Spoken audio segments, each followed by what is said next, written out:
Assalamualaikum warahmatullahi wabarakatuh. Pembelajaran pertama di semester 1, kita akan sama-sama belajar tentang teks deskripsi.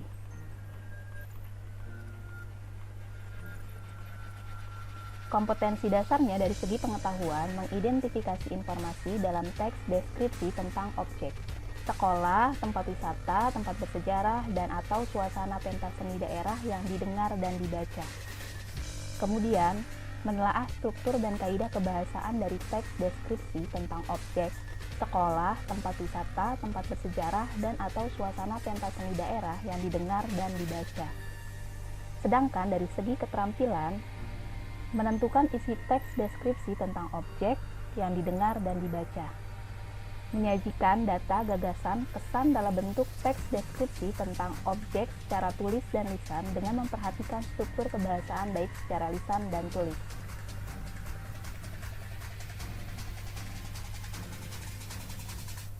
Baik, sama-sama kita dengarkan lagu yang akan saya putar berikut ini.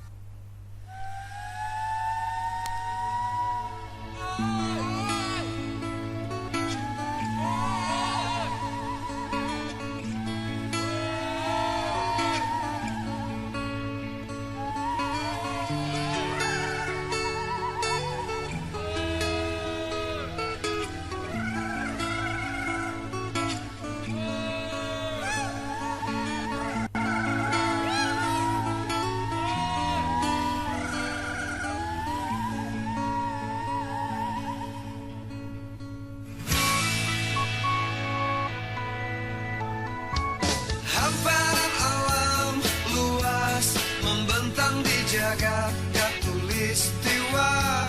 Harum tanahmu, hijau warnamu, takkan pernah terlupakan. Tempat di mana aku dilahirkan dan tempat di mana nanti aku kembali duduk di sini, menutup hari dan mati. Ku berjanji rasa ini akan selalu di hati,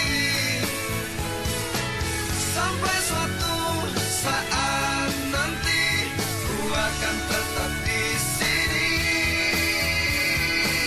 Ku cinta hijaunya alammu, ku cinta birunya lautmu, ku cinta semua yang ada padamu Indonesiaku. Ku cinta hijaunya alammu, ku cinta birunya lautmu, ku cinta semua yang ada padamu Indonesiaku. Baik, dari video dan lagu yang sudah kalian lihat dan dengarkan, apa yang kalian dapat setelah menonton video tersebut? Mari sama-sama kita cermati bersama lirik dari lagu yang terdapat di dalam video. Di dalam lagu tersebut, lagu ini berjudul Indonesiaku yang diciptakan oleh Ungu. Di dalam liriknya dijelaskan hamparan alam luas membentang di jagat khatulistiwa. Kemudian harum tanahmu, hijau warnamu takkan pernah terlupakan. Nah, di dalam bait pertama kita bisa melihat bahwa si pencipta lagu ini menjelaskan bagaimana alam dari tempat ia dilahirkan. Kemudian kita beralih ke bagian ref. Ku cinta hijaunya alammu, ku cinta birunya lautmu, ku cinta semua yang ada padamu Indonesiaku.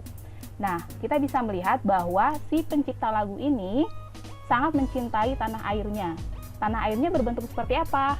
Hijau alamnya, kemudian biru lautnya. Kalian bisa merasakan secara tidak langsung bahwa tanah air yang dimiliki si pencipta lagu ini yaitu memiliki alam yang hijau, kemudian laut yang biru. Lalu apa sih teks deskripsi itu kalau kalian sudah melihat video yang sudah saya tampilkan tadi? Teks deskripsi adalah paragraf yang berisi penggambaran suatu objek, tempat, atau peristiwa tertentu kepada pembaca secara jelas dan terperinci. Seperti yang tadi kita lihat di lirik lagu Ungu yang berjudul Indonesiaku, Ungu ini menciptakan lagunya mendeskripsikan bagaimana Indonesia. Hijau alamnya, kemudian biru lautnya. Ciri teks deskripsi apa saja sih? Yang pertama ada tujuan. Tujuan dari teks deskripsi ini menggambarkan objek dengan cara memerinci objek secara subjektif atau melukiskan kondisi objek dari sudut pandang penulis.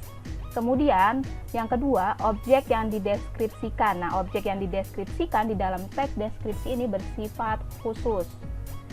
Contoh, saya ingin membuat teks deskripsi tentang hewan peliharaan saya, kucing. Nah, yang saya deskripsikan adalah hewan kucing yang saya pelihara, bukan kucing secara umum. Nah, itu namanya ciri objek yang dideskripsikan bersifat khusus. Kemudian yang ketiga, isi teksnya dapat diperinci menjadi perincian bagian-bagian objek. Kemudian menggambarkan secara konkret dan bersifat personal dengan kandungan emosi sehingga menggunakan kata-kata dengan emosi kuat. Contoh, ibuku yang tangguh. Nah, itu kan secara tidak langsung pembaca dapat merasakan kandungan emosinya. Selanjutnya, jenis teks deskripsi ditinjau dari bentuknya. Dapat kita lihat bersama. Yang pertama ada teks deskripsi berdiri sendiri.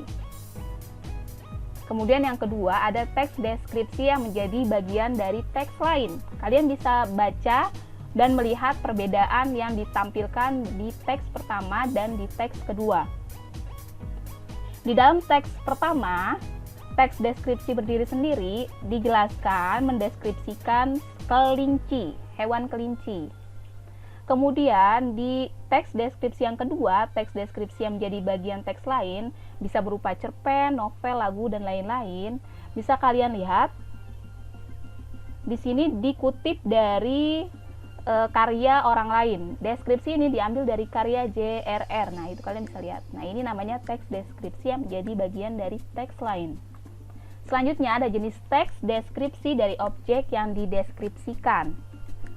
Yang pertama ada teks deskripsi spasial, yaitu teks deskripsi yang menggambarkan objek khusus seperti benda atau tempat tertentu. Selanjutnya ada teks deskripsi objektif. Teks deskripsi ini menggambarkan sesuatu sesuai dengan apa yang ada atau sesuai dengan fakta. Selanjutnya, teks deskripsi subjektif. Nah, teks deskripsi ini menggambarkan sesuatu berdasarkan pendapat atau kesan penulis. Lalu, struktur dan kebahasan teks deskripsi. Bagaimana sih struktur teks deskripsi? Yang pertama, ada identifikasi atau gambaran umum. Nah, di dalam paragraf pertama itu, kalian mendeskripsikan secara umum objek yang kalian deskripsikan. Misal, lokasi, sejarah lahirnya, kemudian makna nama, pernyataan umum tentang objek. Nah, itu ada di dalam bagian paragraf 1. Selanjutnya, setelah paragraf 1, di bagian kedua ada deskripsi bagian. Nah, deskripsi bagian ini biasanya rinciannya itu bagian berdasarkan ruang, berdasarkan anggota bagian objek, bagian berdasarkan proses sesuatu berlangsung, dan deskripsi bagian berupa pemfokusan.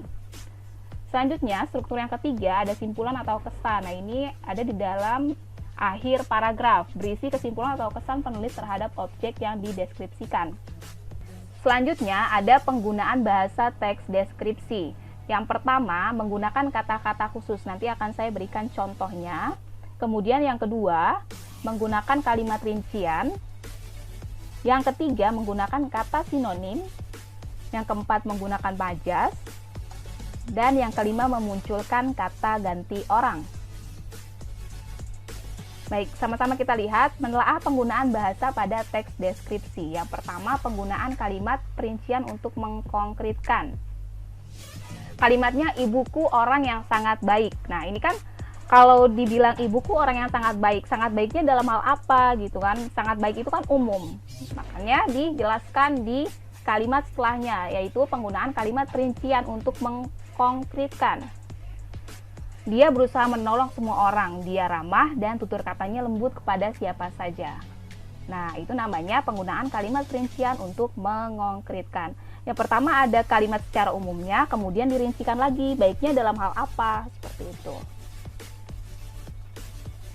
Kemudian penggunaan sinonim. Kata indah. Nah, kata indah ini bisa diganti dengan kata elok, permai, molek. Nah, boleh itu di dalam teks deskripsi. Selanjutnya, penggunaan kata khusus. Kata yang umum yang biasa orang-orang gunakan, misalkan menyedihkan. Nah, kalian bisa menggunakan kata lain yang artinya sama dengan menyedihkan. Nah, ini namanya kata khusus. Contohnya, menyayat, mengharukan, memprihatinkan. Maaf, ini salah ketik, memprihatinkan. Nah, itu bisa kalian gunakan.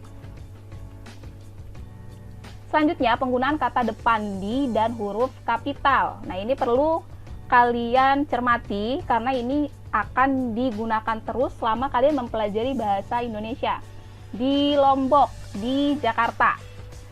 Karena ini kata tempat, berarti di-nya dipisah dengan spasi. Dan nama kotanya harus huruf besar. Lombok, L-nya depan, huruf depannya itu harus besar. Jakarta, J-nya harus besar. Kemudian untuk arah, di bagian barat rumah Doni. Nah, ini kan arah. Tetap memakai spasi, tetapi bagiannya B-nya tidak besar karena dia bukan nama tempat. Doni karena nama orang, berarti huruf pertama D-nya itu harus besar. Selanjutnya kalimat bermajas. Contoh, angin laut mengelus wajah. Coba kalian bayangkan, mana bisa angin laut mengelus wajah? Nah, ini namanya kalimat bermajas. Majas apa? Majas personifikasi. Karena benda mati dibuat seakan-akan memiliki sifat manusia. Angin laut kan nggak bisa mengelus wajah, hanya manusia yang bisa mengelus wajah atau makhluk hidup yang bisa mengelus wajah. Nah, ini dibuat seakan-akan angin laut ini sebagai makhluk hidup, namanya majas personifikasi. Selanjutnya, menulis teks deskripsi. Apa yang harus dilakukan untuk menulis teks deskripsi? Yang pertama, kalian harus tentukan subjek yang dideskripsikan dan buat judulnya. Contoh judul, Sekolah Baruku, atau Sumatera Barat nan elok. Yang kedua, setelah kalian tentukan subjek yang akan dideskripsikan, kemudian kalian buat judul, kalian harus buat kerangka bagian yang akan dideskripsikan. Misal, kalian mengambil judul Sekolah Baruku. Nah, Sekolah Baruku ini apa yang ingin kalian deskripsikan? Bisa kalian bagi bagian-bagiannya. Gedungnya, kemudian halamannya, kemudian guru-gurunya, kemudian teman-teman. Nah, dari gedung ini bisa diperinci lagi apa yang mau dideskripsikan, ukuran gedungnya, kualitas bangunannya, warna gedungnya apa. Dari halaman juga bisa lagi dideskripsikan bagian-bagiannya. Halamannya seperti apa, apakah asri, banyak pohon, atau seperti apa gitu. Nanti kalian bisa mendeskripsikan bagian-bagian tersebut. Kemudian, yang ketiga, mencari data. Kalian tadi sudah memperinci bagian-bagian yang akan deskripsi, kemudian mencari datanya. Hal yang akan deskripsikan, kondisi fisik. Nah, hasil pengamatannya apa? Oh, bangunan sekolahnya kokoh, bagus, catnya berwarna hijau muda. Kemudian apa yang ingin kalian deskripsikan lagi? Misal tanggapan terhadap guru-guru. Hasil pengamatannya apa? Oh, guru matematika orangnya tegas. Kemudian guru seni budaya orangnya santai. Nah, itu hasil pengamatan kalian. Kemudian yang keempat, tatalah kalimat-kalimat menjadi paragraf identifikasi, deskripsi bagian, dan kesimpulan. Setelah kalian melakukan 3 langkah di awal, kalian tata kalimat-kalimat dan susul sesuai dengan struktur teks deskripsi. Apa aja struktur teks deskripsi? Yang sudah saya jelaskan sebelumnya, yaitu identifikasi atau gambaran umum, deskripsi bagian, dan yang terakhir kesimpulan. Yang kelima, perincilah objek atau suasana yang kalian deskripsikan.